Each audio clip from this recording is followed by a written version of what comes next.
The restaurant froze in fear when the masked man stormed in. Dishes rattled, voices broke, and hearts pounded against silence. But the waitress, she didn't scream. She didn't run. She stood calm, steady as stone, eyes locked on the danger protecting every soul behind her. The millionaire at the corner table saw it all. Her courage. Her control. Her refusal to let fear own the room. And when the dust settled, what he did next shocked the world and went viral overnight. But here's what I need to know. Have you ever witnessed someone's courage change everything around them? Someone who stayed calm when everyone else fell apart? Drop a comment below and tell me about it. And if this story already has you wondering what happens next, hit that subscribe button because this tale of quiet bravery and unexpected love is just getting started. The lunch rush at Mama Rosa's Italian restaurant was in full swing when everything changed. Steam rose from plates of pasta, conversations mixed with the clatter of silverware, and the smell of garlic bread filled the warm air. 24-year-old Kendra Washington moved between tables with practiced grace, her brown eyes bright with genuine care for every customer she served. At table 12 in the corner sat Harrison Blake, though none of the staff knew his name or that he was worth $3 billion. To them, he was just another businessman in an expensive suit, quietly eating his lunch while typing on his phone. Harrison had discovered this small restaurant 3 months ago and came here twice a week, drawn by the authentic food and the kind service. Especially from the waitress with the beautiful smile who always remembered how he liked his coffee. Kendra had noticed the handsome stranger too. He was different from most customers, polite, never demanding, and he always left generous tips. She guessed he was around 35 with kind brown eyes and an easy smile that made her heart skip just a little. Not that she had time for romance. Between working double shifts and caring for her sick grandmother, life kept her too busy for dating. The afternoon sun streamed through the windows when the door chimed. Kendra looked up from taking an order, expecting to see another customer. Instead, a man in a dark hoodie and sunglasses stepped inside. Something about him made her pause. His movements were too quick, too nervous. His hands shook as he shoved them deep in his pockets. Everyone down on the ground. Now. The words cut through the friendly chatter like ice. Conversation stopped. Forks dropped. A woman at table 6 gasped and covered her mouth with trembling fingers. The man pulled his hoodie forward, hiding more of his face. I said get down. All of you. This is a robbery. Chaos erupted. Customers screamed and dove under tables. Chairs scraped against the floor as people scrambled for safety. The elderly couple at table 3 clutched each other, tears streaming down their faces. A mother pulled her young daughter close, both shaking with terror. But Kendra didn't move. She stood perfectly still in the center of the restaurant, her notepad still in her hand. Her breathing was steady, her expression calm. While everyone else lost control, she remained focused on the frightened man before her. Harrison watched from his corner table, amazed. He had seen CEOs crumble under far less pressure. Military leaders panic in crisis meetings. Yet this young waitress faced real danger with extraordinary composure. Miss, you need to get down, the robber said, his voice cracking. Up close, Kendra could see he was young, maybe 20. His eyes were red and desperate. What's your name? Kendra asked softly. What? He seemed confused by the question. Your name. I'm Kendra. Her voice was gentle, like she was talking to a scared child instead of someone threatening her workplace. I don't, just give me the money from the register. Kendra nodded slowly. Okay, I can do that. But first, tell me your name. The young man's hand trembled as he wiped sweat from his forehead. Tommy. It's Tommy. Nice to meet you, Tommy. Are you hungry? You look like you haven't eaten in a while. Harrison couldn't believe what he was witnessing. Instead of giving the robber what he wanted, Kendra was treating him like a person. Like someone who mattered. I don't want food, Tommy said, but his voice had lost some of its edge. I need money. My mom, she's sick. Real sick. The hospital says if we don't pay soon. I understand, Kendra said, taking a small step closer. My grandmother is sick too. It's scary when someone you love needs help and you don't know how to get it. Tommy's shoulders sagged. The desperation in his eyes mixed with something else, hope that someone finally understood. But this isn't the way, Tommy. This won't really help your mom. Then what am I supposed to do? The words came out like a sob. Nobody cares. Nobody helps. I don't know what else to do. Kendra reached into her apron pocket and pulled out a crumpled $20 bill, her tip money from the morning shift. Here. Take this. $20 won't save my mom. No, but it will buy her medicine for today. And tomorrow we'll figure out tomorrow. Tommy stared at the money, then at Kendra's kind face. Slowly he reached out and took the 20. Why are you being nice to me?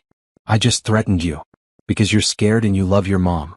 That doesn't make you a bad person, Tommy. That makes you human. The restaurant was completely silent now. Even the customers hiding under tables had stopped whimpering to listen to this incredible conversation. Tommy pulled back his hood, revealing a thin face marked by worry and sleepless nights. I'm sorry. I'm so sorry. He looked around the restaurant at all the frightened faces. I'm sorry to everyone. I didn't want to scare you. I didn't know what else to do. It's okay, Kendra said. We all make mistakes when we're desperate. What matters is what you do next. Tommy nodded and walked toward the door. At the threshold he turned back. Thank you, Kendra, for seeing me as a person. After he left, the restaurant remained quiet for several heartbeats. Then, slowly people began to emerge from their hiding places. The elderly couple from table 3 approached Kendra with tears in their eyes. Young lady, that was the bravest thing I've ever seen, the old man said.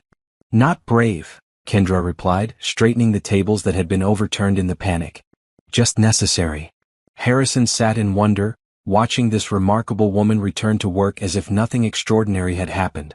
She checked on every customer, made sure everyone was okay, and refused to let anyone leave without finishing their meal. The least we can do is eat together after what we've been through, she told them with a smile that somehow made the fear disappear. When the last customer finally left, Kendra began cleaning up the mess. Harrison remained at his table, unable to process what he had witnessed. In his world of boardrooms and billion-dollar deals, he had never seen courage like this. Pure, selfless, instinctive kindness in the face of danger. Sir, are you all right? Kendra approached his table, concern evident in her voice. I know that was frightening.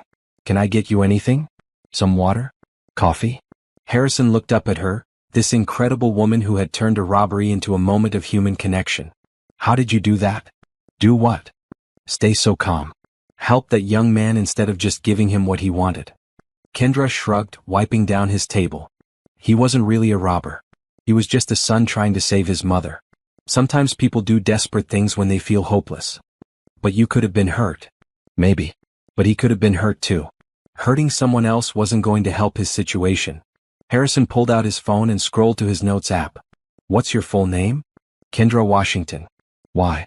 Because what you did today, the world needs to see it. People need to know that heroes don't always wear capes. Kendra laughed, a sound like music after the tension of the afternoon. I'm not a hero, mister? Blake. Harrison Blake. And yes, you are. That evening, Harrison sat in his penthouse office overlooking the city. He had already spoken with his security team about the restaurant footage. The cameras had captured everything: Kendra's incredible composure, her kindness to Tommy, the way she had transformed terror into understanding. He thought about her grandmother, sick and probably struggling with medical bills just like Tommy's mother. He thought about Kendra working double shifts, giving her tip money to a stranger, caring for everyone around her while probably neglecting her own needs. Harrison had built his fortune by recognizing potential where others saw problems. Today he had seen something far more valuable than any business opportunity. He had seen genuine goodness in action. By midnight he had made his decision. The video would go online tomorrow, but that was just the beginning. Kendra Washington had shown him what real courage looked like. Now it was his turn to show her what gratitude could accomplish. As he looked out at the city lights, Harrison smiled. He had a feeling his life was about to change in ways he never imagined. And it all started with a waitress who refused to let fear win. Kendra woke up to her phone buzzing non-stop on her nightstand. Half asleep, she grabbed it and squinted at the screen. Hundreds of notifications flooded her lock screen: missed calls, text messages, social media alerts she didn't even know she had set up. What in the world? She mumbled, sitting up in her small bedroom. The morning light filtered through her thin curtains, and she could hear her grandmother coughing in the next room. The first text was from her friend Nicole. Girl, you're famous. Check your Facebook right now. Confused, Kendra opened the app she rarely used. Her heart nearly stopped. A video titled, Waitress Shows Incredible Courage During Restaurant Robbery, had been shared thousands of times overnight. The view count was climbing so fast she could watch the numbers change. Her phone rang. Nicole's name appeared on the screen. Kendra, are you seeing this? The video has over 2 million views already, and it's only been up for 12 hours. What video? Nicole, I don't understand what's happening. The robbery yesterday. Someone recorded the whole thing. You're all over the internet and people are calling you the angel waitress. Kendra's hands shook as she pressed play on the video. There she was, standing calmly in the center of Mama Rosa's, talking to Tommy like he was a friend instead of a threat. The footage was clear, capturing every word of their conversation, every moment of her kindness. The comments section made her eyes water. This woman restored my faith in humanity. In a world full of hate, be like Kendra. Someone find this angel and help her like she helped that young man. True courage looks like this. By the time she made it to her grandmother's room with morning medicine, local news trucks were already parked outside their apartment building. Grandma Rose, something crazy is happening, Kendra said, helping her grandmother sit up in bed. Rose Washington, 78 years old with silver hair and wise brown eyes that mirrored her granddaughter's, smiled weakly. I saw the news, baby girl. My granddaughter is famous. This is insane. All I did was talk to a scared kid. You showed him love when he expected hate. That's not small, Kendra. That's everything. A knock on the door interrupted them. Kendra peeked through the peephole and saw a woman in a business suit holding a microphone, with a cameraman beside her. Ms. Washington, I'm Rebecca Chen from Channel 7 News. Could we speak with you about yesterday's incident? For the next 3 hours, Kendra gave interview after interview. Each reporter asked the same questions. How did you stay so calm? What made you help the robber? Are you trained in crisis management? The honest answers felt too simple. She stayed calm because panicking wouldn't help anyone. She helped Tommy because he needed help. She wasn't trained in anything except caring about people. By noon, the video had 10 million views. By evening, it was trending worldwide with hashtags like #AngelWaitress, #KindnessMatters, and #BecomeLikeKendra. Kendra's phone rang constantly. Talk show producers wanted her as a guest. Magazines requested interviews. A movie producer called asking about film rights to her story.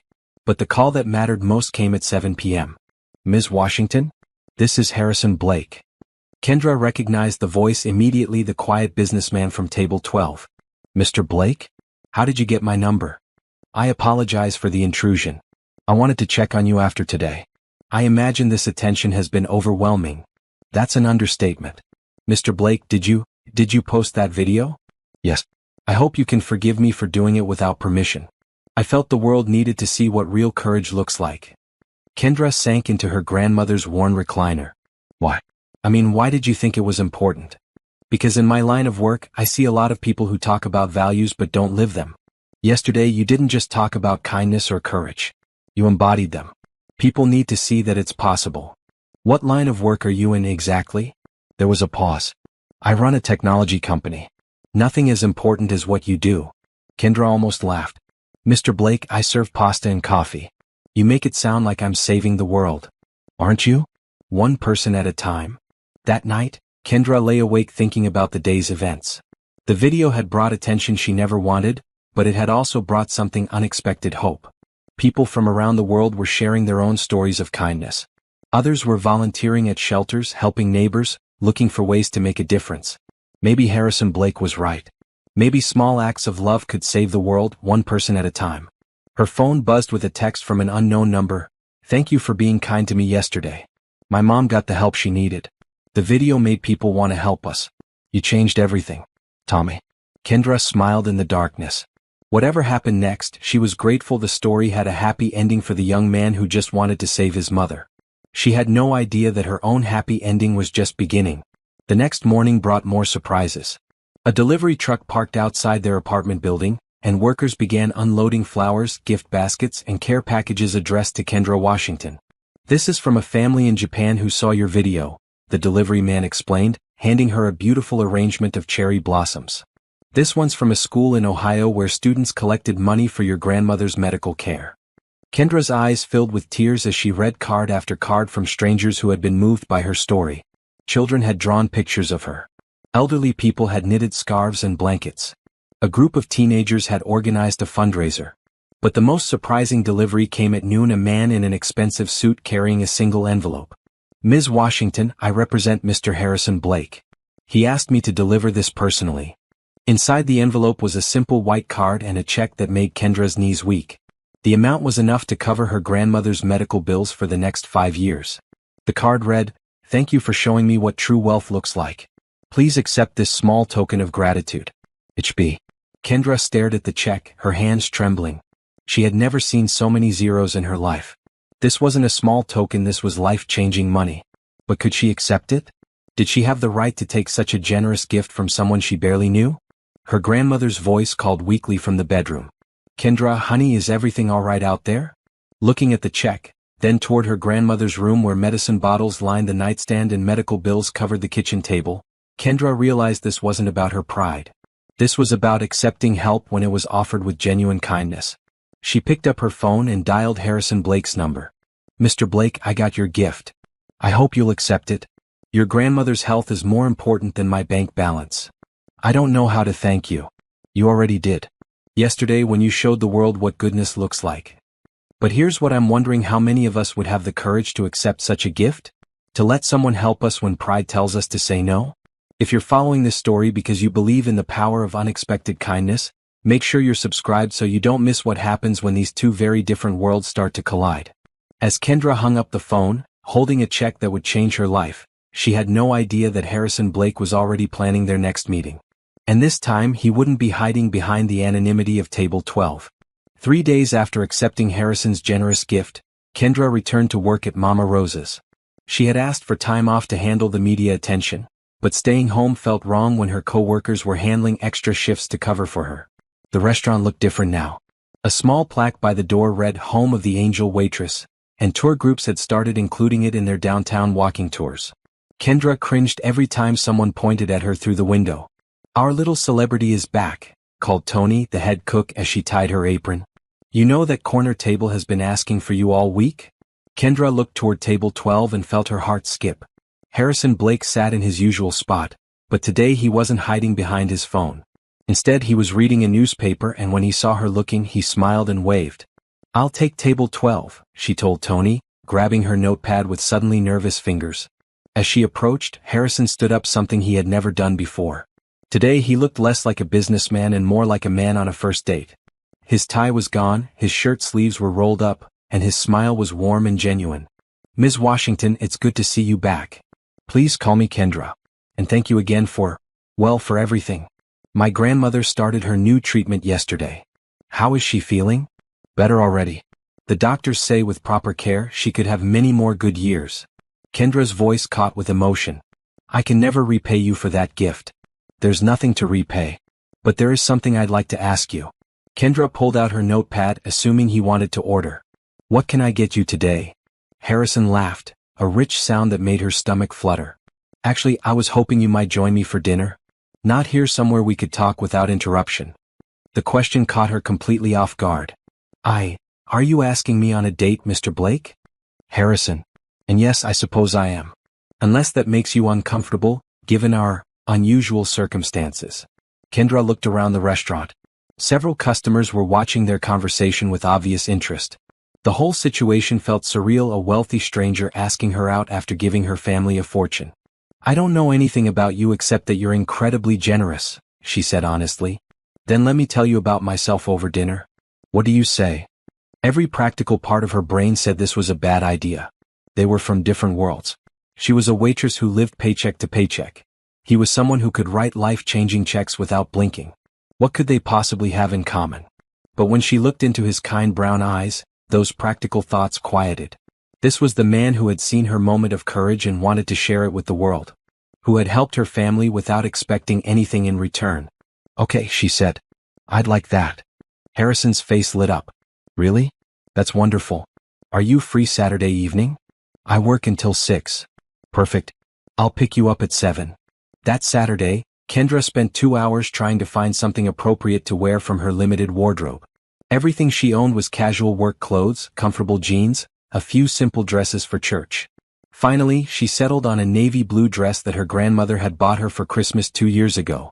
"You look beautiful, baby girl," Grandma Rose said from her bed, where she was looking stronger than she had in months.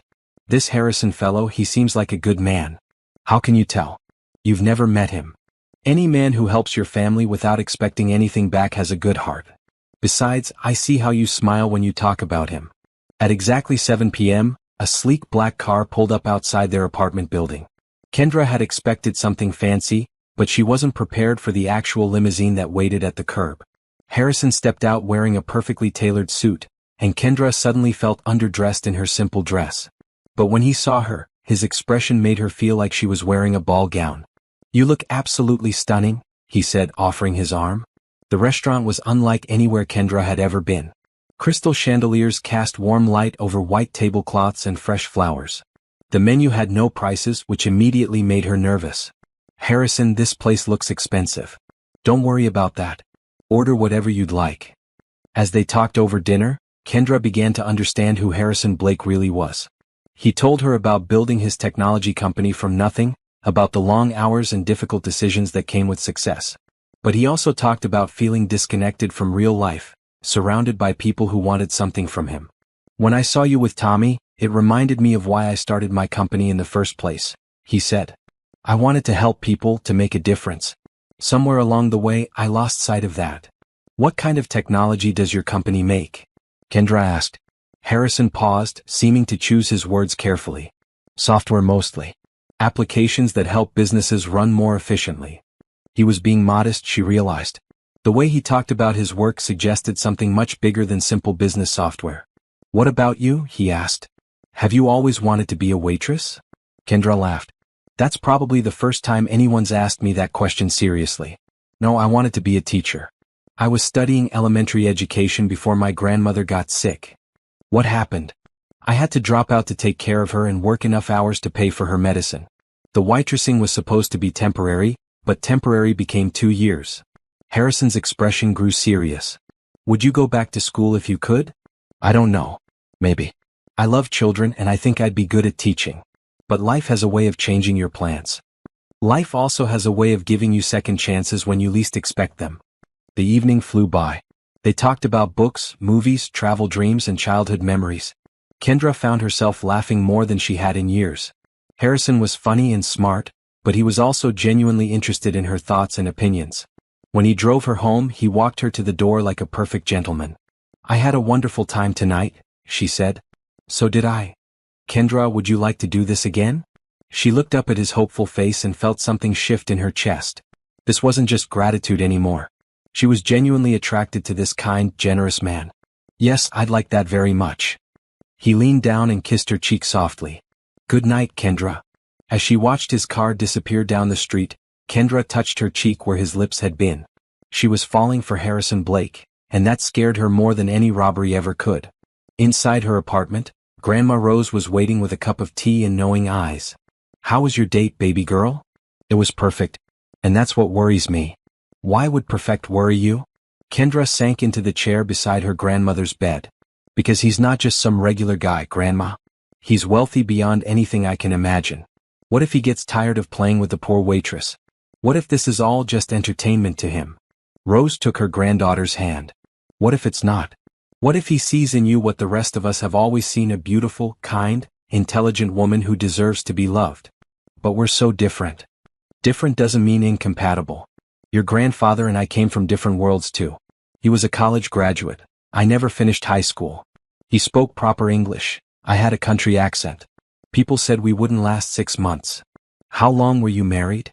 52 years, until the day he died." Rose squeezed Kendra's hand. "Love doesn't care about bank accounts or education levels, honey. Love cares about character. And from what you've told me, this man has good character." That night, Kendra lay in bed thinking about her grandmother's words. Maybe love really didn't care about differences. Maybe she was overthinking everything. Her phone buzzed with a text from Harrison. "Thank you for a perfect evening. Sweet dreams, Kendra." She smiled and typed back, "Thank you for dinner and for making me laugh. Good night, Harrison." As she drifted off to sleep, Kendra allowed herself to imagine a future where love was enough to bridge any gap between two different worlds. She had no idea that Harrison was lying awake in his penthouse, thinking the exact same thing. 2 weeks of regular dates had turned into something neither Kendra nor Harrison had expected: genuine friendship mixed with growing romantic feelings. They met for coffee before her shifts, shared late dinners after the restaurant closed, and spent hours walking through the city talking about everything and nothing. Harrison had still been modest about his wealth, describing himself as comfortable and deflecting questions about his business.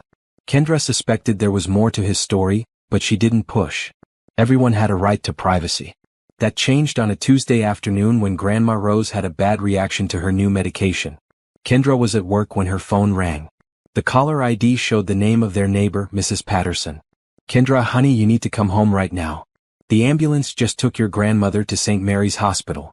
She collapsed in the hallway. Fear gripped Kendra's heart as she grabbed her purse. Tony, I have to go. It's my grandmother. Go, go, Tony waved her away. Family comes first. At the hospital, Kendra paced the emergency room waiting area, her hands shaking as she tried to call Harrison. He had become such an important part of her life in just a few weeks that calling him felt natural. Kendra, what's wrong? You sound upset. It's my grandmother. She's in the emergency room.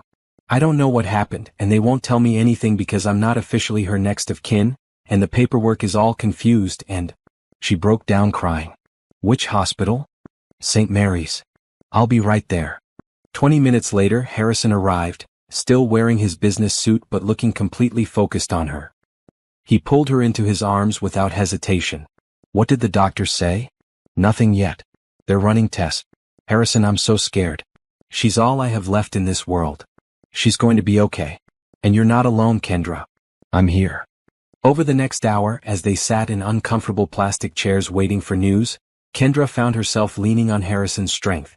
He held her hand, brought her coffee, and somehow managed to get the medical staff to provide regular updates. How did you get them to talk to us? She asked after a nurse explained Rose's condition in detail. I made a few calls, he said simply. Dr. Martinez finally emerged with cautiously good news.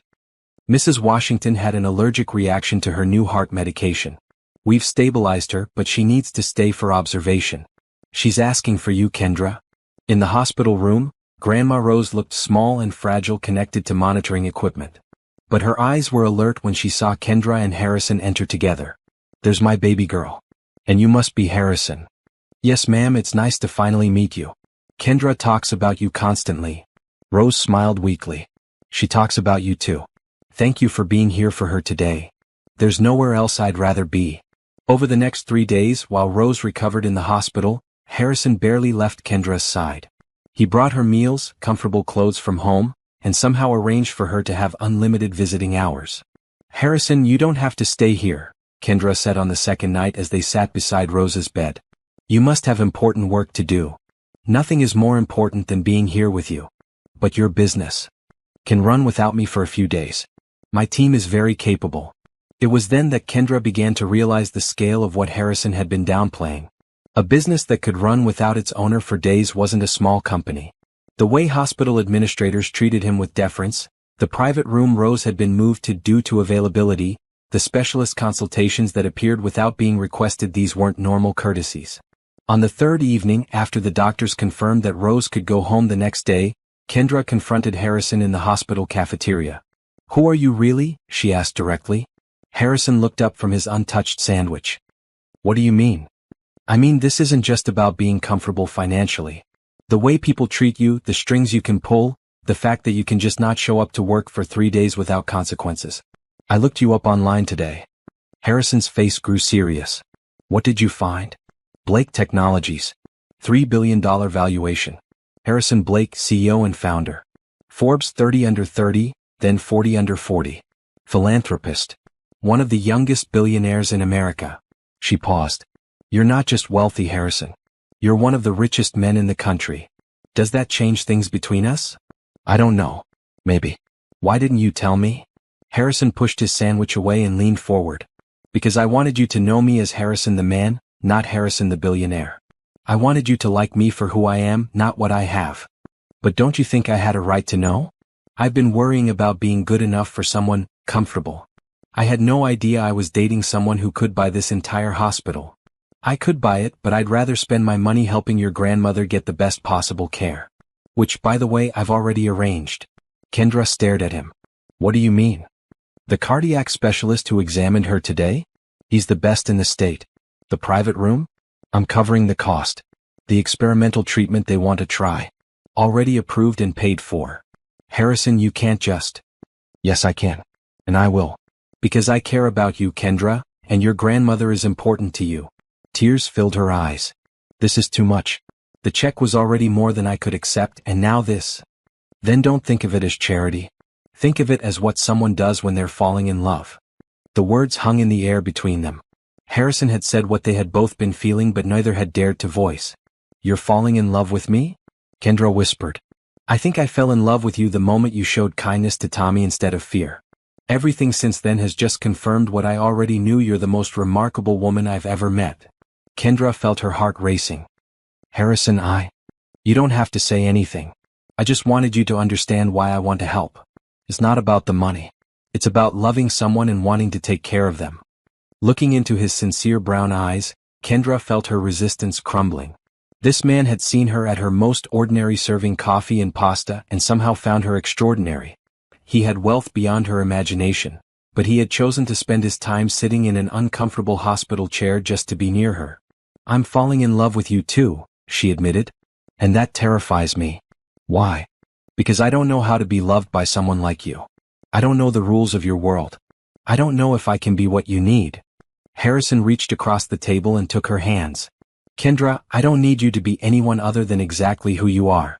The woman who stays calm in a crisis, who shows kindness to strangers, who works double shifts to take care of her grandmother, who makes me laugh and think and want to be a better person. That's all I need. What if the differences between us are too big to overcome? Then we'll build bridges. Together." The next morning, as they prepared to take Rose home from the hospital, Kendra made a decision. She accepted Harrison's help with gratitude instead of guilt. She accepted his love with an open heart instead of fear. "Thank you," she told him as they helped Rose into the wheelchair. "For everything. For caring about my grandmother, for being patient with my fears, for seeing something in me worth loving." "Thank you for letting me in," he replied. "Both of you." Rose, who had been quietly observing this exchange, smiled knowingly. "I like this one, Kendra. He's got good eyes. Kind eyes." "I like him too, Grandma." "Good.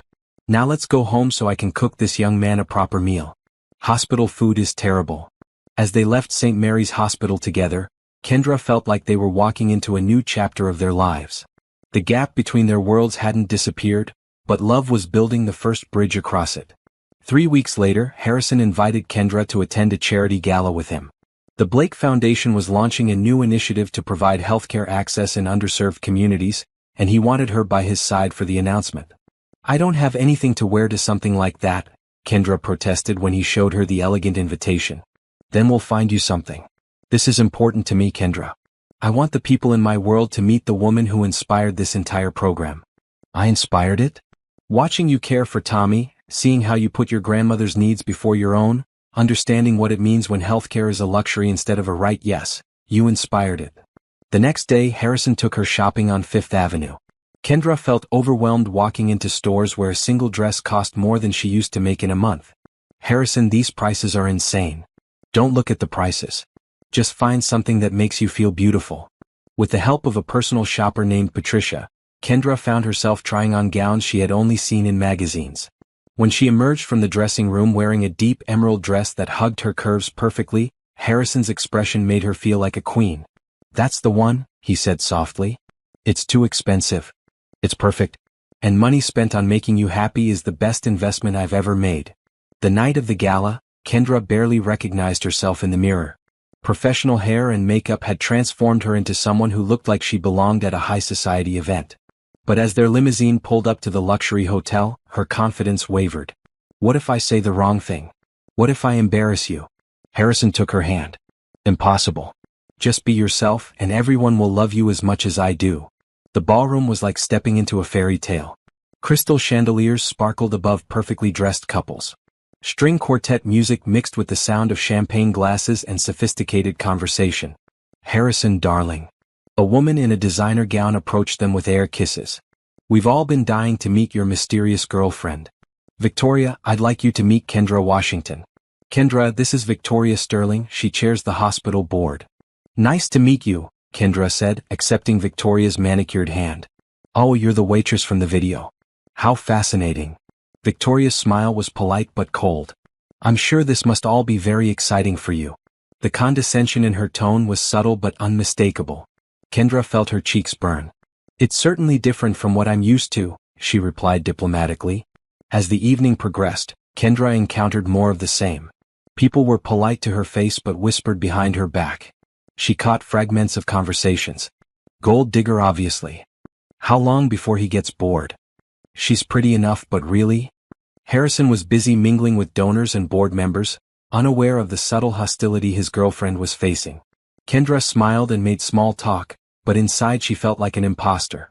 The worst moment came during cocktail hour when she overheard Victoria talking to a group of women near the bar. "I give it 6 months, Victoria was saying. "These charity cases never last. He'll get tired of playing savior and find someone more appropriate." Kendra's heart sank. Was that how people saw her? As Harrison's charity case? When Harrison returned to her side, she tried to hide her distress. "How's the fundraising going?" "Incredibly well. We've already raised $2 million tonight." He noticed her forced smile. "Are you okay? You look upset." "I'm fine. Just tired." But she wasn't fine. Throughout dinner, as speaker after speaker praised Harrison's philanthropy and business acumen, Kendra felt smaller and smaller. These people discussed million-dollar donations and global business strategies as casually as she talked about daily specials at the restaurant. When Harrison was called to the stage to announce the new healthcare initiative, he surprised everyone by asking Kendra to join him. "The Blake Foundation's mission has always been to use technology to solve human problems," he said into the microphone. "But recently, I met someone who reminded me that the most important technology is human compassion."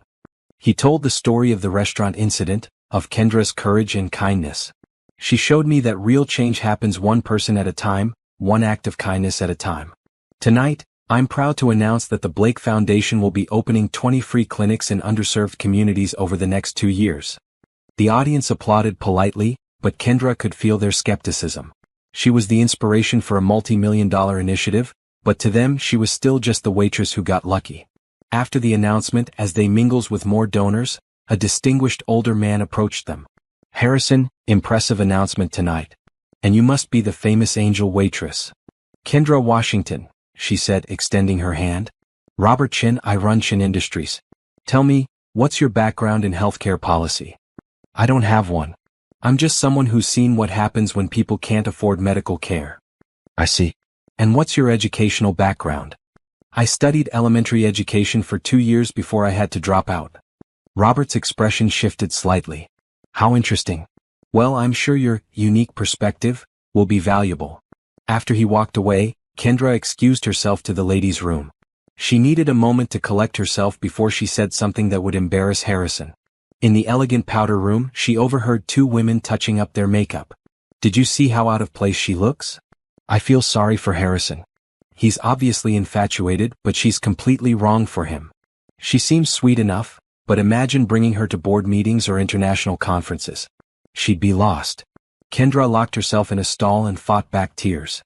They were right, weren't they? She was lost. She didn't belong in this world of wealth and power and influence. When she returned to the ballroom, Harrison was deep in conversation with several other CEOs about emerging markets and regulatory challenges. She stood beside him, smiling when appropriate, but understanding maybe half of what they discussed. "What do you think, Kendra?" one of the men asked suddenly. "About the impact of AI on healthcare accessibility?" Every eye turned to her. She felt her face flush with embarrassment. I don't really know enough about AI to have an informed opinion." "Of course not," the man said with a patronizing smile. "I forgot you're not in the tech industry." The ride home was quiet. Harrison sensed something was wrong but didn't push her to talk. It wasn't until they reached her apartment building that Kendra finally spoke. "I don't think I'm right for your world, Harrison." "What do you mean?" "Tonight, listening to all those people, seeing how they looked at me. I'm out of my league. They all think I'm some charity case you're helping." "Who cares what they think? You should. These are your peers, your business associates. How can you build professional relationships when people don't take your girlfriend seriously?" Harrison turned to face her fully. "Kendra, those people don't matter to me." "You do. But they matter for your business, your foundation, your future. You need partners and donors and board members. You can't have someone by your side who makes them uncomfortable." "I can have anyone I want by my side. And I want you. Even if it hurts your career? My career exists to serve my values, not the other way around. And you, Kendra Washington, represent everything I value most." Despite his reassuring words, as Kendra walked up to her apartment that night, she couldn't shake the feeling that love might not be enough to bridge the gap between their worlds. Some distances were too great for even the strongest bridges to span. Despite her doubts after the gala, Kendra couldn't stay away from Harrison. Their connection was too strong, their feelings too real. Over the next month, they found ways to blend their different worlds that felt more natural. Instead of fancy restaurants, they had picnics in the park. Rather than gallery openings, they visited the Children's Museum where Kendra could share her love of teaching. Harrison traded his business suits for jeans and t-shirts when they spent time together, and Kendra began to see more of the man behind the billionaire image. "I want to show you where I work," Harrison said one Saturday morning as they shared coffee and breakfast at her kitchen table. Grandma Rose had been having a good week and was sitting with them, regaling Harrison with stories from Kendra's childhood. "Your office?" Kendra asked. "The real work. The Foundation's new clinic. We're opening the first one next week." The clinic was in a neighborhood not unlike where Kendra grew up, working families struggling to make ends meet, elderly residents who couldn't afford proper health care, children who needed basic medical services their parents couldn't provide. "This is incredible," Kendra said as Harrison showed her through the bright, welcoming facility. "It looks like the expensive private clinics, but it's free?" "Completely free. And we're hiring staff from the community when possible, people who understand the needs here." In the pediatric wing, Kendra stopped at a colorful reading corner filled with books and comfortable chairs. "You remembered," she said softly. "Remembered what?" "That I wanted to be a teacher. This space, it's perfect for reading to children while they wait." Harrison smiled. "Actually, I was hoping you might consider running our education program. We want to offer literacy classes for adults, tutoring for children, GED preparation. I can't think of anyone better qualified. But I never finished my degree." "You have something better than a degree. You have heart and experience and the ability to connect with people. Plus, the foundation would pay for you to complete your education if you want." Kendra stared at him. "You're offering me a job?" "I'm offering you a chance to use your gifts to help people. The teaching position at the restaurant, as wonderful as it's been, doesn't use your full potential." That afternoon, as they painted walls in what would become a classroom, Kendra felt something she hadn't experienced in years: excitement about her future. "Tell me about your family," she said as they worked side by side. "I've shared so much about mine, but you rarely talk about yours."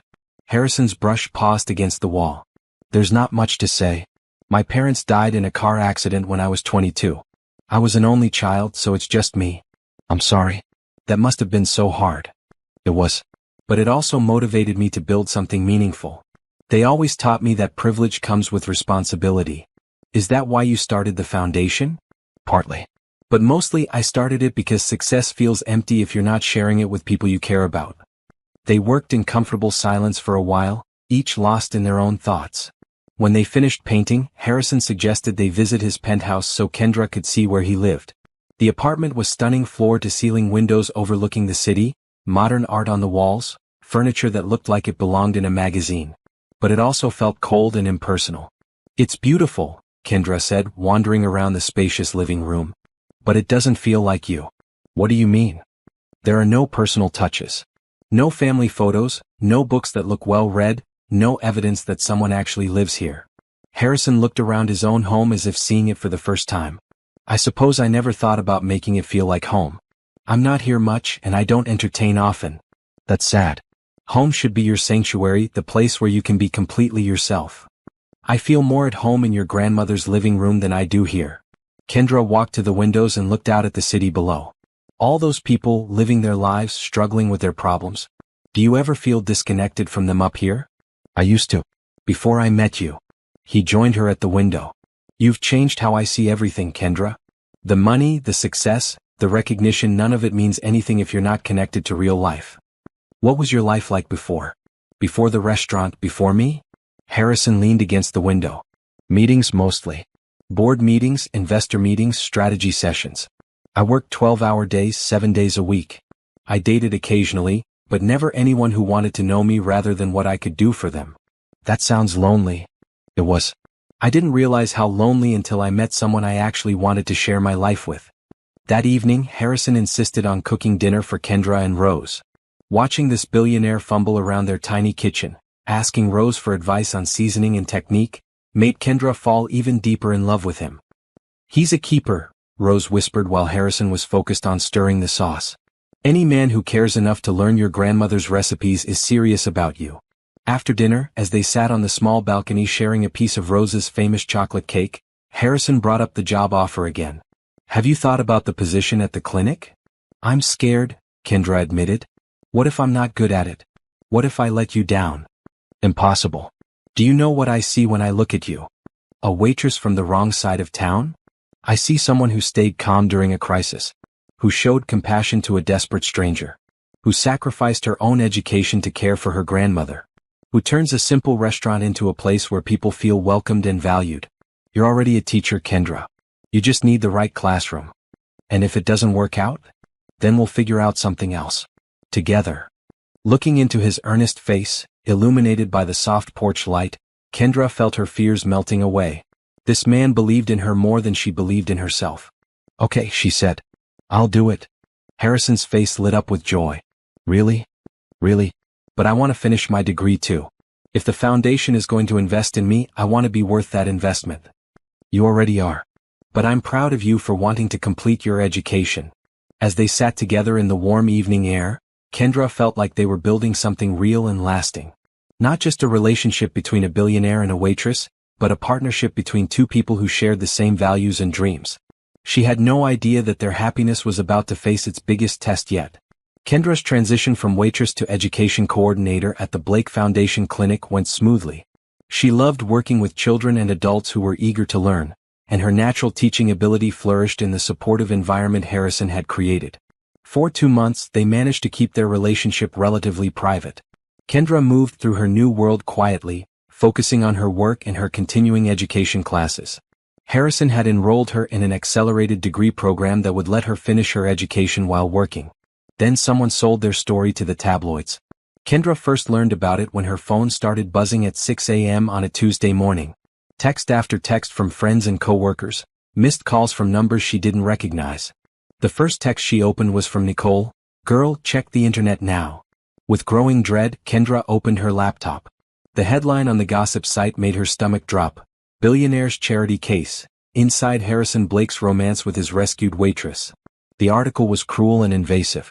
It detailed their relationship from the restaurant incident through the gala, painting Kendra as a gold digger who had manipulated Harrison's kindness into a lifestyle upgrade. Photos showed them at dinner, walking through the park, entering his building together. But the worst part was the quotes from anonymous sources, who claimed to know them both. She's obviously using him for his money. The whole sweet, innocent act is just that, an act. Harrison's too naive to see he's being played. She went from serving him coffee to sleeping in his penthouse in just a few months. Everyone in their circle knows this won't last. She's not sophisticated enough for his world. Kendra's hands shook as she read comment after comment from strangers analyzing her appearance, her background, her motives. The video that had made her famous was being reframed as calculated manipulation rather than genuine kindness. Her phone rang. Harrison's name appeared on the screen. Kendra, I just saw the article. I'm so sorry. My security team is investigating who leaked this. It doesn't matter who leaked it, she said, her voice barely above a whisper. What matters is that it's out there. Everyone thinks I'm using you. Everyone who matters knows that's not true. Do they? Harrison, these anonymous sources. They sound like people who know us. People from your world who've been watching and judging and waiting for the right moment to tear me down. None of that matters. What matters is what we know about ourselves. But as the day progressed, it became clear that public perception did matter. Reporters showed up at the clinic, disrupting the peaceful environment Kendra had worked so hard to create. Photographers followed her to school, to the grocery store, to visit her grandmother. The worst moment came when she arrived home that evening to find a reporter ambushing Rose on their front steps. Mrs. Washington, how do you feel about your granddaughter dating one of America's richest men? Do you think she's in love or just after his money? You leave my grandmother alone, Kendra snapped, pushing past the reporter to help Rose inside. Just one comment, Kendra. How does it feel to go from serving coffee to serving yourself to a billionaire's fortune? Inside their apartment, Rose was shaking with anger and exhaustion. Baby girl, this is too much. These people have no right to invade our privacy like this. I know, Grandma. I'm going to call Harrison. Maybe his lawyers can make them stop. But Harrison's solution made everything worse. I'm hiring a security detail for you and your grandmother, he announced when he arrived at their apartment that evening. And I think you should stay at my place until this dies down. Security guards? Harrison, that will just make everything look more dramatic. More suspicious. I don't care how it looks. I care about keeping you safe. Safe from what? Reporters asking questions? This is the price of dating someone like you, isn't it? My life becomes public property. It's temporary. These stories always blow over. Do they? Or do they just become part of your permanent record? The gold digger girlfriend who couldn't handle the spotlight. That night, the story spread to major news outlets. The narrative was irresistible. Poor waitress catches rich man's eye, rises from poverty to privilege overnight. Some outlets were more sympathetic, focusing on Kendra's courage during the robbery and her work at the clinic. But others fed into the gold digger narrative with obvious glee. By the end of the week, Kendra felt like a prisoner in her own life. Security guards followed her everywhere. Paparazzi waited outside the clinic, disrupting her work with the children. Her education classes became impossible to attend without causing a scene. The breaking point came when she found out that someone had offered Tommy, the young man from the restaurant, money to trash her character in an interview. "I told them no," Tommy assured her over the phone.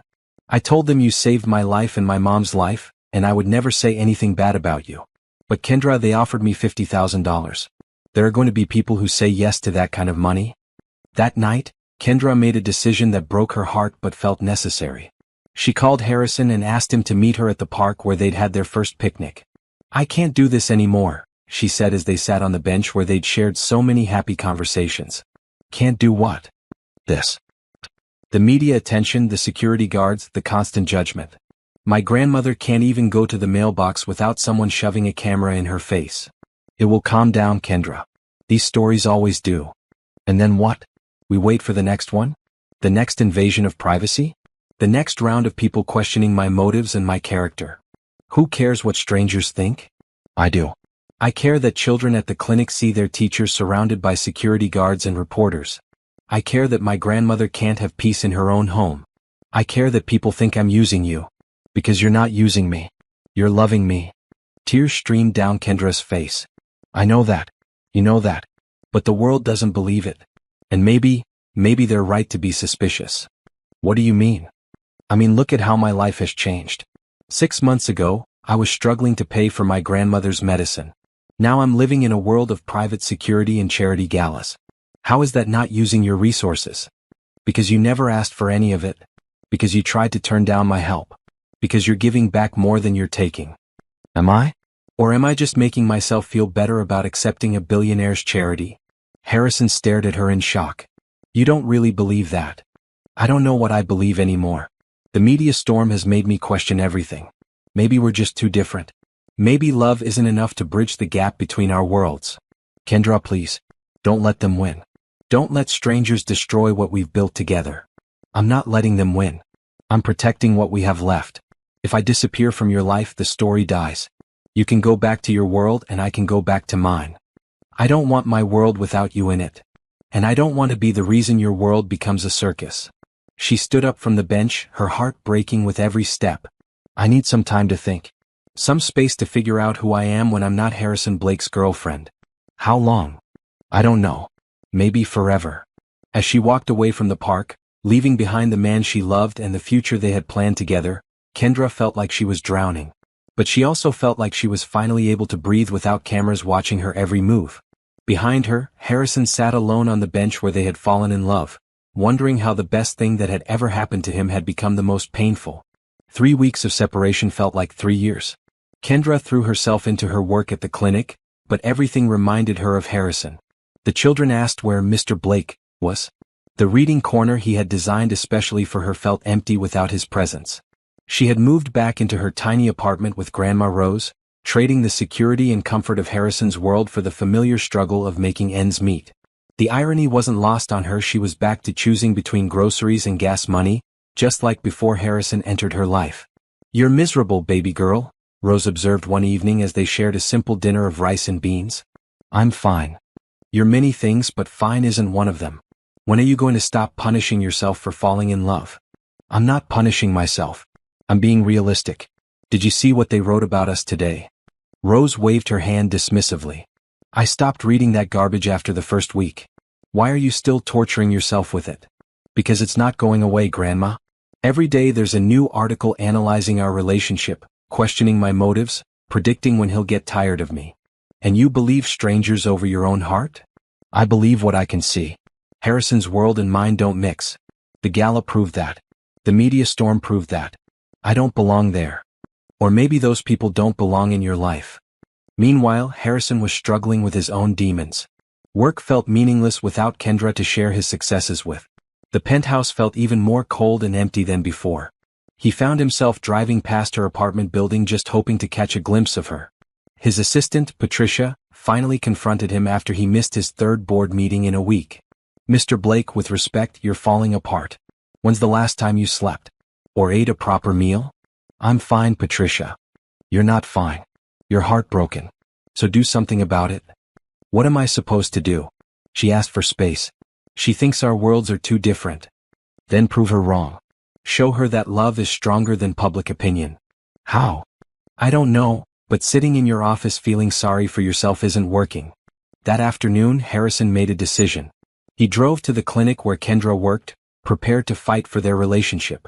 But when he arrived, he found something that stopped him cold. Through the window of the education center, he watched Kendra teaching a group of children to read. Her face was animated, her smile genuine, her whole being focused on helping these kids discover the magic of words. She looked happy, truly happy in a way he hadn't seen since before the media storm began. One of the children, a little girl with pigtails, raised her hand.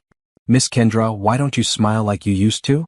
Kendra's expression faltered for just a moment. "What do you mean, sweetie?" "Before, when Mr. Harrison was here, you smiled all the time. Now you look sad even when you're smiling." Harrison's heart broke watching Kendra struggle to answer. She missed him too. He could see it in the way her shoulders sagged, in the effort it took to maintain her cheerful demeanor. But he could also see something else, the peace in her movements, the absence of the tension that had consumed her during their last weeks together. Away from his world, she could simply be herself again. Maybe she was right. Maybe love wasn't enough to overcome the barriers between them. As he drove away without going inside, Harrison made another decision. If he couldn't be with Kendra, he could at least use his resources to make her life easier from a distance. The next week, Kendra received an unexpected call from the director of her degree program. "Ms. Washington, I have wonderful news. An anonymous donor has established a scholarship that covers all remaining costs for your education. You won't owe anything for tuition, books, or fees." Kendra's heart sank. She knew exactly who the anonymous donor was. That afternoon, she found herself standing outside Blake Technologies, staring up at the gleaming building where Harrison worked. She hadn't been here since their separation, but she needed to see him face to face. The receptionist recognized her immediately. "Ms. Washington, Mr. Blake isn't expecting you, but I'm sure he'll want to see you. Actually, could you just call him down? I'd rather talk in the lobby." 10 minutes later, Harrison stepped off the elevator. He looked tired, thinner than she remembered, but his face lit up when he saw her. "Kendra, you look..." He paused, searching for words. "You look beautiful. You look tired." "I haven't been sleeping well." They stood in the busy lobby, surrounded by his employees but feeling completely alone together. "The scholarship," Kendra said. "You have to stop. I don't know what you're talking about." "Harrison, please. I can't keep accepting your help when we're not together. It's not fair to either of us. Your education is important. It shouldn't suffer because of our personal situation. But don't you see? This is exactly the problem. You keep trying to solve my problems with money and I keep letting you. How is that different from what the tabloids are saying about me? Because your motives are pure. Because you never asked for any of it. Because you tried to give it all back. But I didn't give it back. I kept the scholarship just like I kept your help with my grandmother's medical bills. Maybe they're right about me. Maybe I am using you." "Stop." Harrison's voice was sharp. "Don't let them poison your mind against yourself. Then help me understand how this isn't exactly what they're saying it is. Rich man helps poor woman's life improves dramatically. How is that love instead of charity? Because charity doesn't hurt this much when it ends." The simple honesty of his words broke through Kendra's defenses. She could see the pain in his eyes, could feel her own heart responding to his proximity. "I miss you," she whispered. "I miss you too. Every day. Every minute." But missing each other doesn't solve the fundamental problem. We're from different worlds, Harrison. The media storm proved that. No, it proved that some people are cruel and invasive. It didn't prove that we can't work. Didn't it? Look at us. We can't even have a conversation without attracting attention. She gestured around the lobby where several employees were pretending not to watch their reunion. "Then let's go somewhere private." "Where?" Your penthouse where I feel like I'm playing dress up? My apartment where you have to hire security just to visit safely? There is no neutral ground for us, Harrison. We'll create one. How? For once, Harrison didn't have an answer. The practical obstacles seemed insurmountable when laid out so starkly. I should go, Kendra said, backing toward the door. This is too hard. Kendra, wait. She paused but didn't turn around. I love you. That has to count for something. It counts for everything, she said without looking back. But sometimes love isn't enough. As she walked out of his building and his life for what felt like the final time, Kendra wondered if she was making the biggest mistake of her life or the most necessary decision. Behind her, Harrison stood in his lobby surrounded by the empire he had built, understanding for the first time that all the money in the world couldn't buy him the one thing he wanted most. That night, both of them lay awake in their separate beds, wondering if they had just thrown away their only chance at true happiness. 2 months after their painful separation, Harrison was still struggling to move forward. Work had become his only escape, but even 12-hour days couldn't fill the void Kendra had left in his life. He had stopped going to the clinic, stopped driving by her apartment, stopped hoping she would call. Then Patricia knocked on his office door with an urgent expression. Mr. Blake, you need to see this. Now. She handed him a tablet showing a news article with the headline, Inside Scoop, How I Sold Out the Angel Waitress for Fame and Fortune. The byline made Harrison's blood run cold. Victoria Sterling. In the article, Victoria confessed to being the primary source for the tabloid stories that had destroyed his relationship with Kendra. She detailed how she had fed information to reporters, how she had orchestrated the media campaign designed to drive them apart. I couldn't stand watching Harrison throw his life away on some nobody waitress, Victoria wrote. He's one of the most eligible bachelors in the country and she was obviously using him for his money. I thought if I could expose her true nature, he would come to his senses. The article went on to detail Victoria's manipulation tactics, hiring photographers to follow them, bribing restaurant staff for private information, even paying Tommy to consider giving negative interviews about Kendra. But my plan backfired, Victoria continued. Instead of exposing Kendra as a gold digger, I destroyed a genuine love story. After months of watching Harrison suffer, I realized I was wrong about everything. Kendra Washington never asked for his money. She tried to refuse his help multiple times. She worked hard at the clinic, contributed to the community, and clearly loved him for who he was, not what he had. I destroyed their happiness out of jealousy and snobbery, and I can't live with that guilt anymore. Harrison's hands shook as he finished reading. All those months of pain, all those doubts Kendra had harbored about herself, all the walls that had grown between them, it had all been orchestrated by someone he had considered a friend. Sir, what do you want to do? Patricia asked. I want to see Kendra. Right now. She might not want to see you. She has to. She needs to know the truth. Harrison grabbed his jacket and headed for the door, then stopped. This was too important to handle impulsively. Kendra deserved better than him showing up unannounced with a newspaper article.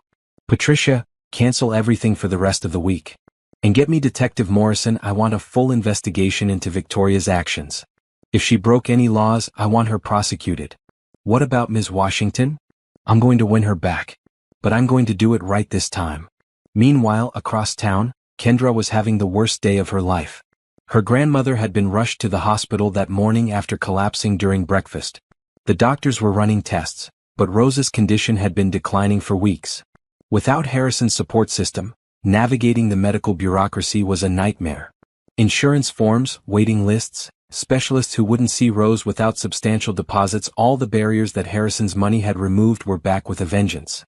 I'm sorry, Ms. Washington, the cardiologist explained. Your grandmother needs immediate surgery, but your insurance won't cover the procedure we recommend.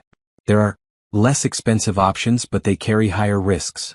Kendra sat in the hospital waiting room, feeling more helpless than she had since her grandmother first got sick.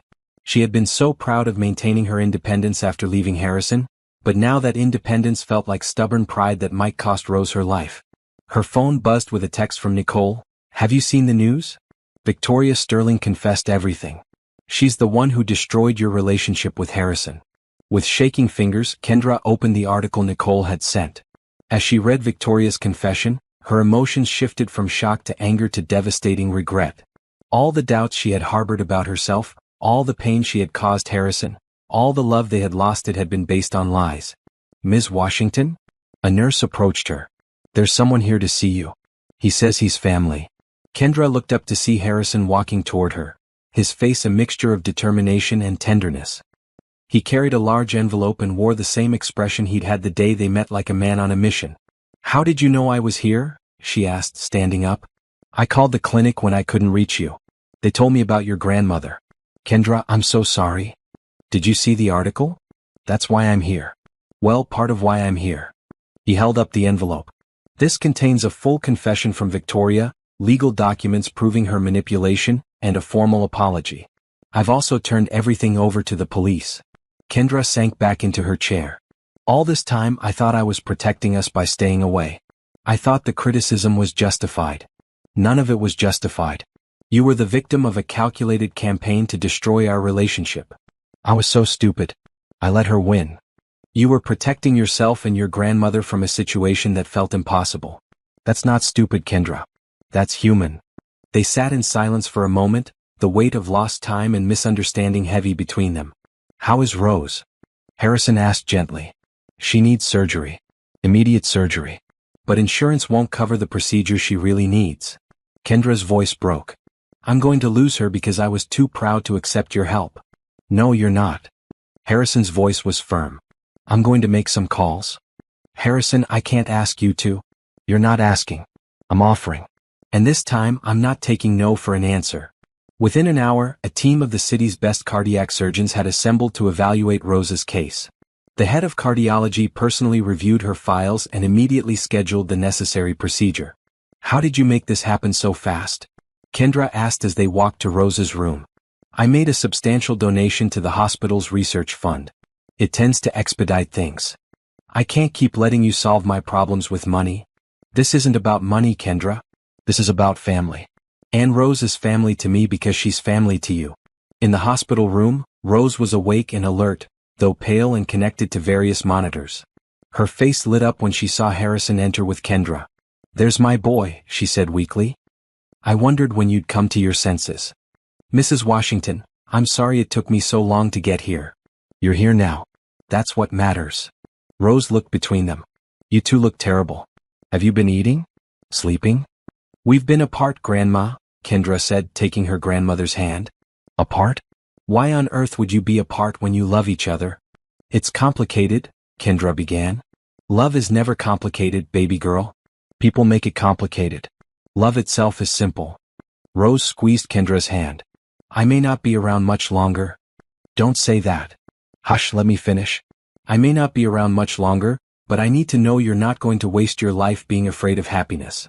Harrison stepped closer to the bed. "Mrs. Washington, I want you to know that I love your granddaughter more than anything in this world. I want to take care of both of you for the rest of my life." "I know you do, son.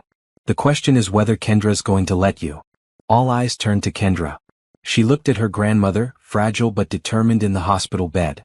She looked at Harrison, the man who had dropped everything to be here when she needed him most. She thought about the months of loneliness, the pain of separation, the love that had never diminished despite all the obstacles. "I'm scared," she admitted. "Scared of your world, scared of the attention, scared of not being enough." "And I'm scared of living without you," Harrison replied. "Scared of going back to the empty life I had before you showed me what love looks like." Rose smiled. "Fear is normal. Letting fear make your decisions for you isn't." The next morning, Rose's surgery was successful. As she recovered in the ICU, surrounded by the best medical care money could buy, Kendra and Harrison kept vigil together. "I owe you another apology," Kendra said during one of their quiet moments. "I should have trusted you. Trusted us. You don't owe me anything. We both made mistakes. I want to try again. If you'll have me." Harrison took her hand. "Kendra, I've been miserable without you. I'll take any chance you're willing to give us. Even if I'm still afraid sometimes? Especially then. We'll face the fears together." As they sat holding hands in the hospital corridor, both of them felt something they hadn't experienced in months: hope. Victoria's confession had cleared the air, but more importantly, they had found their way back to each other. The road ahead wouldn't be easy. There would still be media attention, still be people who questioned their relationship, still be challenges that came with bridging two different worlds. But they had something stronger than all of that: love that had survived separation, manipulation, and doubt. Love that had brought them back together when it mattered most. 6 months later, Mama Rosa's Italian restaurant was decorated with white flowers and twinkling lights. The same tables where Harrison had first watched Kendra's courage were now filled with family and friends celebrating their engagement party. "I can't believe you chose this place," Kendra said, looking around the transformed restaurant where their love story had begun. "Where else would I propose to the woman who changed my life?" Harrison replied, adjusting his tie nervously. "Besides, Tony insisted on catering the whole thing for free. He's been planning the menu for weeks. I think he's more excited about this party than we are." The guest list was an interesting mix: Harrison's business associates mingling with Kendra's co-workers from the clinic, childhood friends from her neighborhood chatting with tech executives, Grandma Rose holding court from her wheelchair while dispensing relationship advice to anyone who would listen. "You know," Rose said to Victoria Sterling, who had surprisingly been invited to the party, "I was ready to dislike you intensely." Victoria shifted uncomfortably. "I wouldn't blame you if you did. What I did was unforgivable. What you did was human. Jealous and misguided, but human. What matters is that you made it right." After Victoria's public confession, she had faced significant social and professional consequences. Several board positions had been revoked, business relationships had ended, and she had become a cautionary tale about the destructive power of jealousy. "I'm grateful you invited me tonight," Victoria said. "I know I don't deserve forgiveness." "Forgiveness isn't about deserving it," Rose replied. "It's about choosing love over anger. Kendra and Harrison chose love. So can the rest of us." Across the room, Harrison was deep in conversation with Detective Morrison, who had become an unexpected friend during the investigation into Victoria's actions. "Any word on Tommy?" Harrison asked. "He's doing great. Finished his GED, started community college. His mother's health has improved significantly since she got proper medical care." "Good. I'm glad the clinic scholarship program worked out for him. You know, that young man asks about you and Kendra every time I see him. He credits both of you with saving his life." Tommy had indeed turned his life around. After refusing Victoria's money for negative stories about Kendra, he had accepted a scholarship to the clinic's education program. He was now studying to become a medical technician, inspired by the care his mother had received. "Mr. Blake." Tommy himself appeared at Harrison's elbow, wearing a sharp suit and a confident smile. "I wanted to thank you again for everything." "You don't need to thank me, Tommy. You did the hard work. But you and Miss Kendra gave me the chance. And you believed in me when I didn't believe in myself." As the evening progressed, Harrison found himself marveling at how naturally their two worlds had blended. His colleagues were genuinely interested in the clinic's work. Kendra's friends were asking thoughtful questions about technology and business. The barriers that had seemed so insurmountable a year ago had simply melted away when people focused on shared values rather than superficial differences. The moment everyone had been waiting for came when Harrison tapped his champagne glass and asked for attention. "A year ago I thought I knew what success looked like," he began, looking directly at Kendra. "I had money, recognition, influence. But I was missing the most important thing: someone to share it all with." He walked over to where Kendra stood, beautiful in a simple blue dress that matched the one she had worn to their first dinner together. "When I met Kendra, she showed me what real courage looks like.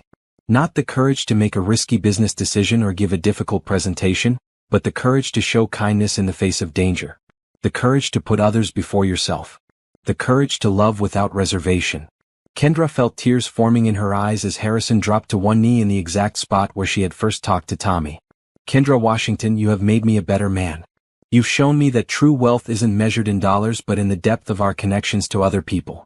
You've taught me that home isn't a place, it's being with the person who sees the best in you even when you can't see it yourself." He pulled out a ring box and the restaurant fell completely silent. "Will you marry me? Will you let me spend the rest of my life loving you and learning from you and building something beautiful together?" Kendra looked down at the man who had seen her ordinary moment and found it extraordinary. Who had supported her dreams, cared for her grandmother, and never asked her to be anyone other than exactly who she was. "Yes," she whispered, then louder, "Yes, of course, yes." The restaurant erupted in cheers as Harrison slipped the ring onto her finger and stood to kiss her. It was a simple diamond, elegant but not ostentatious, perfectly suited to a woman who valued substance over show. "I love you," he murmured against her lips. "I love you too. All of you. The businessman, the philanthropist, the man who makes terrible pancakes and argues with my grandmother about seasoning. Hey, my pancakes are getting better." "They really aren't," Rose called out from across the room, making everyone laugh. As the party continued around them, Harrison and Kendra found a quiet moment on the small balcony behind the restaurant. "Are you happy?" he asked, watching the city lights twinkle below them. "Happier than I ever thought possible." "Are you?"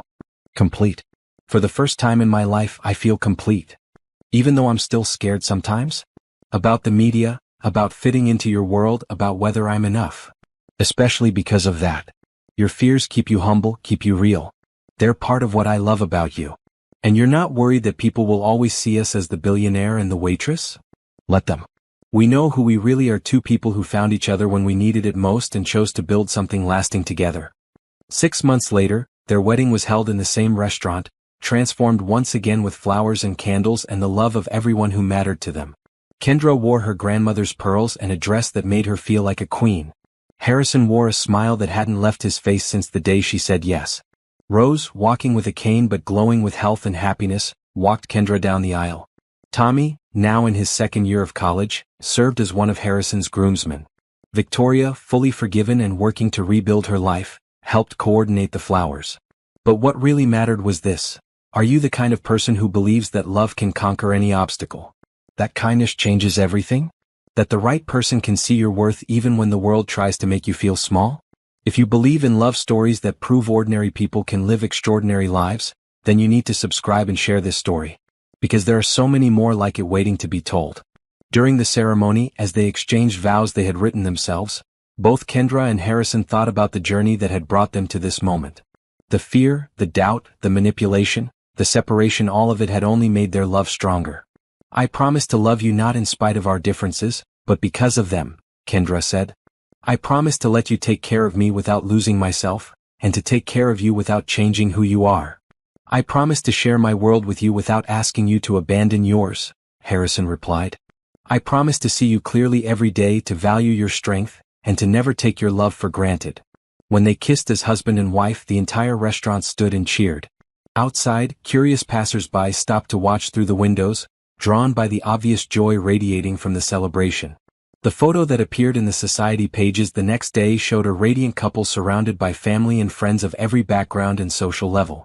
The caption read, "Love wins. Harrison Blake and Kendra Washington prove that the best love stories start with kindness." But the best part of their story wasn't captured in any photograph. It was what came after years of building a life together, growing the foundation's work, raising children who understood both privilege and responsibility, and never forgetting that the greatest wealth is the love you share with the people who matter most.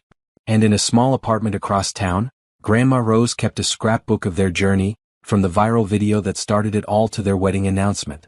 On the last page she had written in her careful handwriting, "True love doesn't erase the differences between people. It celebrates them and builds bridges strong enough to last forever." Their story became legend in their small corner of the world, proof that courage comes in many forms, that love really can conquer fear, and that sometimes the most ordinary moments lead to the most extraordinary lives. Harrison kept his promise to share his world without asking Kendra to abandon hers. The foundation opened 50 more clinics over the next 5 years, each one staffed with people from the communities they served. Kendra completed her degree and became the foundation's director of education, developing programs that had helped thousands of adults finish their education and find meaningful work. Tommy graduated with honors and now manages 3 of the foundation's clinics. He never forgot the day a kind waitress saw him as a person instead of a threat, and he made sure every patient who walked through his doors felt the same recognition and care. And every year on their anniversary, Harrison and Kendra returned to table 12 at Mama Rosa's for a quiet dinner, remembering the moment when everything changed because someone chose kindness over fear. Their love story proved that the best happily ever afters aren't about perfect people finding each other. They're about imperfect people choosing to love each other perfectly, one ordinary day at a time.